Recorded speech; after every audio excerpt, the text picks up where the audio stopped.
이번 22대 국회 새로운 슈퍼스타입니다. 우리 김영만 의원님 모셨습니다. 오! 안녕하십니까. 간단하게 소개를 해주시죠. 네. 저는 이번에 그 코스피 오천시대위원회라고 해서 지금 그 공약 속에도 많이 이야기되는 건데 상법 개정 관련된 그 의제를 가지고 하는 그 위원회에서 몇 번 좀 활동을 좀 했고요. 그 다음에 주로 시당, 서울시당 그리고 도봉구에서 선거운동을 했습니다. 네, 이 코스피 오천시대위원회 관련해서 어제도 후보가 이야기를 연일 말씀을 하고 계셔갖고 네. 지금 숙제가 막 떨어지고 있습니다. 아니 우리 오경원님은 너무 조금 겸손해서 문제인데 예. 이 코스피 오천시대위원회가 뭐냐면 저희들이 선거 전부터 상법 개정 관련되어서 여러 가지 활동들을 많이 했었습니다. 그래서 그걸 가지고 상법 개정 우리 거의 뭐 통과까지 다 시켰는데 그런 문제를 이제 본선에서 우리 국민들이 가장 많이 이번에 관심이 있었던 게 바로 이 자산 축적의 문제, 이 코스피 5천 문제거든요. 그런 부분을 핵심적으로 담당했던 위원회고 후보께서 직접 그 관계자들과 함께 간담회도 했었습니다. 이소영 의원이 진행했었는데 이런 부분과 함께 준비했던 그 위원회거든요. 이 선대위라는 게 여러 각 분야가 있는데 이렇게 정책적인 분야에서 세부적인 것까지 저희들이 준비했었다는 말씀 다시 한번 설명 올리고요. 아니 근데 우리 오기영 의원님은 그게 매력이에요. 진짜로 진주. 오늘은 좀 말을 많이 해주셔야 돼요. 아 예, 자주 그리고 우리 이야기하겠습니다. 네. 예. 우리 김영만 의원님은 이번에 굉장히 고생하시고 또 막 언론에서도 막 이렇게 막 회자되던데 너무 많이 피곤하셔가지고 어떤 활동하셨어요? 네, 저는 이번에 우리 이재명 후보님 수행을 맡게 돼가지고 오늘 새벽까지 이제 12시 시점까지도 같이 있다가 또 벨리민주에서 이렇게 불러주셔가지고 아마 후보 수행실장으로 있다가 처음 하는 방송이 이건 것 같습니다. 그래서 많이 배웠습니다. 우리 선배님들 뵈면서. 아니 저 그러잖아 또 잘생기셨는데 터졌네요. 더 슬림해지셔가지고 터져. 그러니까 한 몇 킬로 빠졌죠? 저 한 5kg 정도 빠졌고. 아니 우리 후보님은 멀쩡하신데 저 혼자 여기 코가 흘어가지고 너무 민망했습니다. 후보님 멀쩡하신데 좀. 후보는 네. 멀쩡한데 그 수행하는 분들이 이러니까 네. 나만 고생한 것처럼 보여서 굉장히 무안했을 것 같아요. 아마 오늘 김용만 의원님이 현장에서 여러 가지 에피소드라든지 감동적인 얘기들 많이 또 준비하셨을 것 같고 또 오기영 의원님도 도봉구나 또 서울 지역에서 활동하시면서 여러 가지 감동적인 얘기들 많이 준비하셨을 것 같은데 김용만 의원님 잠깐 그럼 수행실장 하면서 소회를 한번 잠깐 얘기해 주시죠. 사실 뭐 오늘까지도 여전히 임무를 진행을 해야 되는 입장이다 보니까 소회라는 걸 준비를 하진 못했는데 여튼 너무 많은 경험을 갖고 계신 선배님들 그다음에 같이 활동을 해주신 동료분들을 통해 가지고 진짜 귀한 경험이지 않습니까? 뭐 이 대통령 후보의 수행이라는 거를 하고 싶어도 못하는 경험인 건데 그래서 진짜 너무 값지고 소중한 경험을 했던 것 같고요. 후보님에 대해서 더 많이 알게 됐던 것 같아요.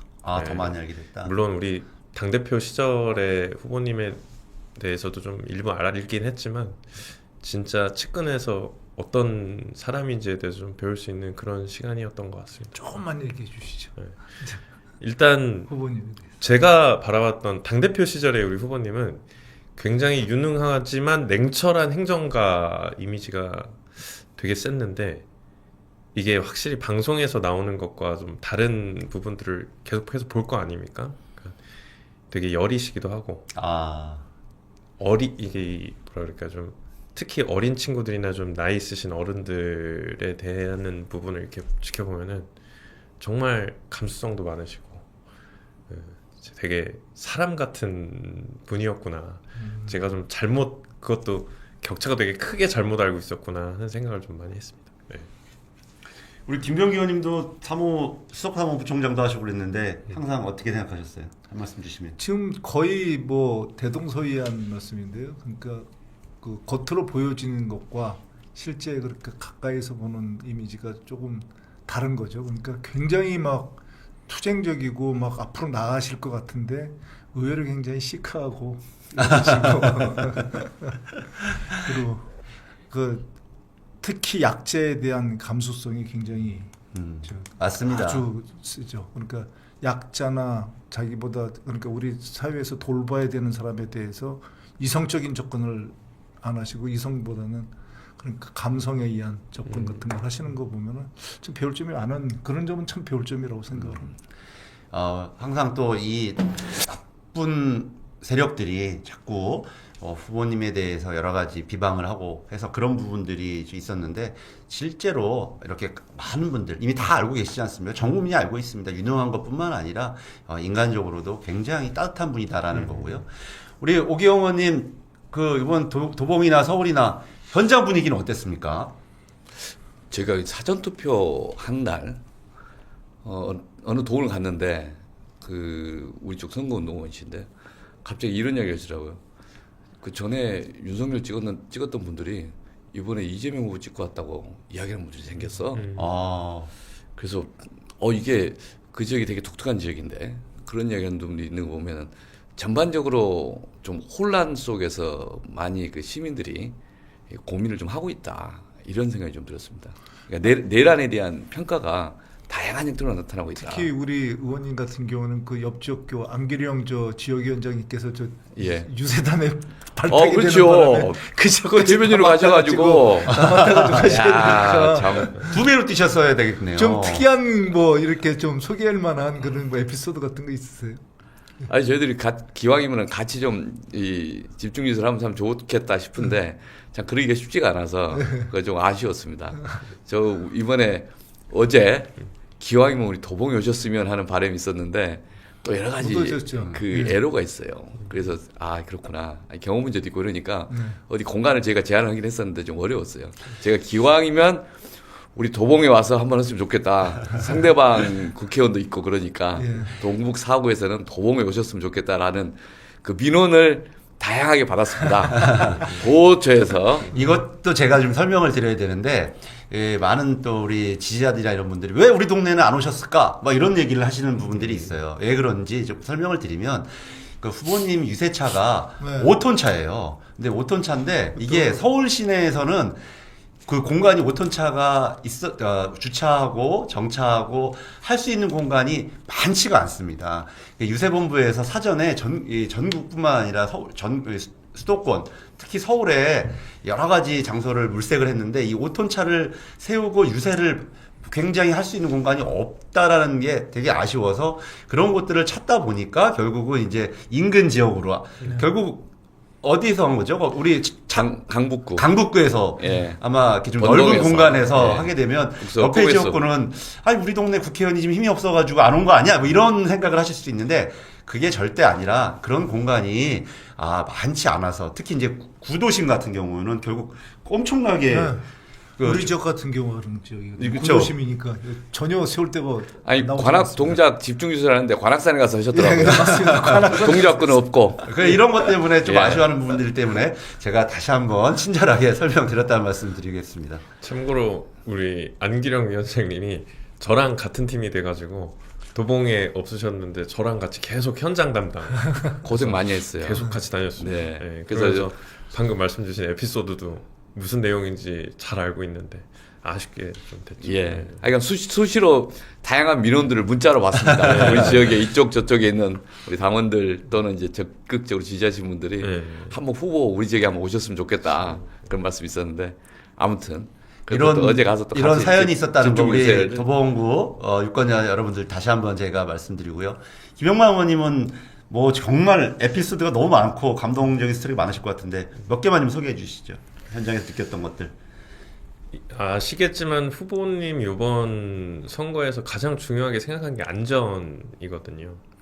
그렇다 보니까 후보님을 한마디로 캠프 쪽에서 그리고 이제 비서실 쪽에서 괴롭히는 입장이었던 거예요. 이제 후보님이 하시고 싶은 걸 못 하게끔 그렇죠. 하는 게 이제 굉장히 컸다 보니까 근데 그럼에도 불구하고 후보님께서 좀 강하게 고수하고자 하셨던 게 아까 잠깐 말씀드렸던 그 어린 친구들이 보러 오는 것과 나이 많은 어르신들께서 이제 본인을 보러 오셨을 때 그래도 교류를 좀 해드렸으면 좋겠다라는 걸 강하게 고수를 하셨거든요. 그래서 왜 그러시나 했는데 알고 보니까 뭐 어르신들에 대한 존경 뭐 그런 것도 있고 한데 또 본인께서는 어렸을 적에 이런 비슷한 그 경험이 있으셔서 누군가를 이렇게 보러 갔었을 때 못 보셨다고 하더라고요. 아, 그 아쉬움이 너무 크게 남아가지고 이제 어린 친구들한테는 좀 좋은 추억을 남겨주고 싶다 해가지고 강하게 고수하신 부분을 보면서 제가 말려야 됨에도 불구하고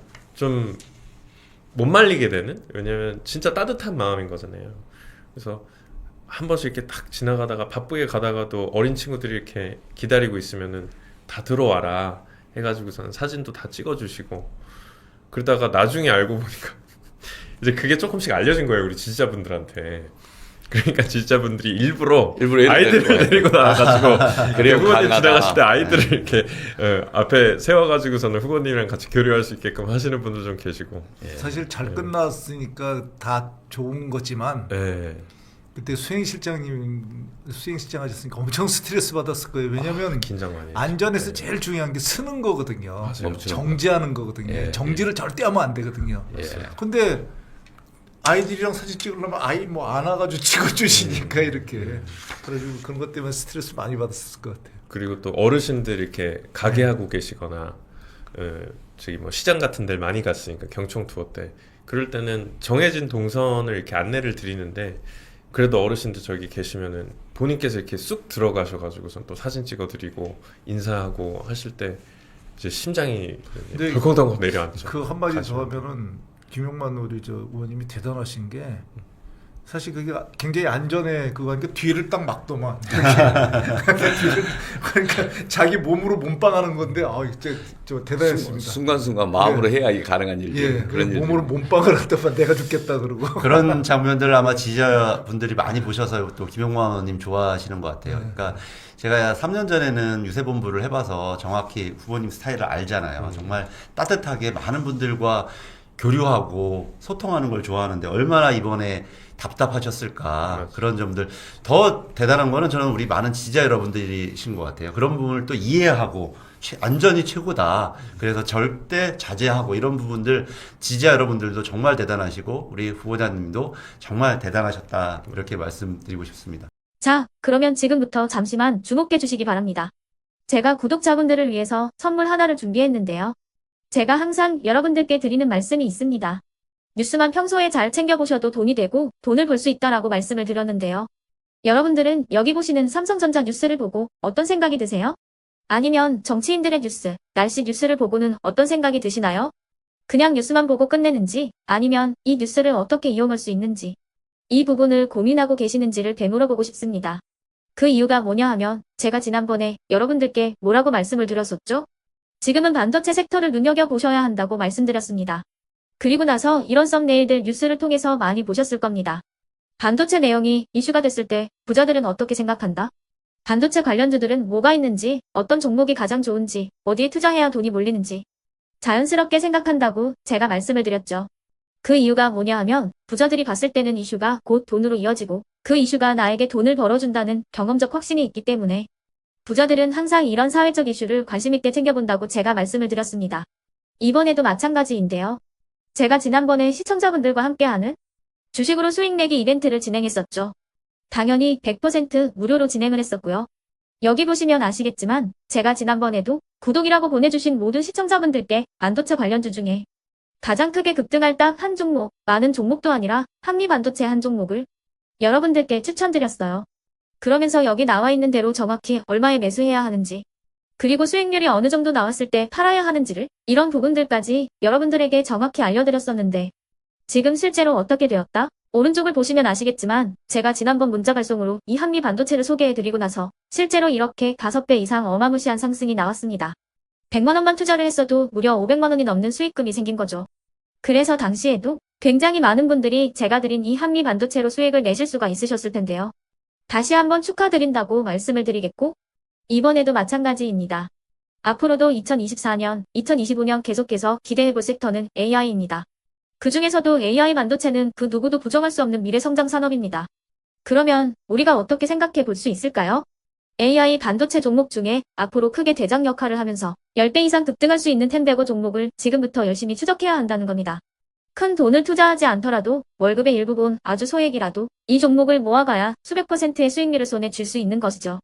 지금 여러분이 보고 계시는 이 유튜브 또한 AI 반도체와 아주 밀접한 연관이 있고 반도체야말로 대한민국의 핵심 산업으로 앞으로 더더욱 시장은 성장할 수밖에 없습니다. 그렇기 때문에 제가 이번에도 뭘 보내드리고 있냐면 지난번과 똑같이 구독이라는 문자를 보내주시면 제가 AI 반도체 관련주 중에 앞으로 대장주 역할을 하면서 주가가 가장 크게 급등할 한 종목을 여러분들께 문자 발송으로 종목명과 사고 파는 시점을 모두 알려드릴 건데요. 그 문자를 받고 여러분들이 주식으로 돈 버는 연습을 한번 해보셨으면 좋겠고요. 혹시라도 나는 주식을 하지 않는다 하시는 분들은 주변에 주식하시는 지인분들에게 말씀을 해주셔도 되고요.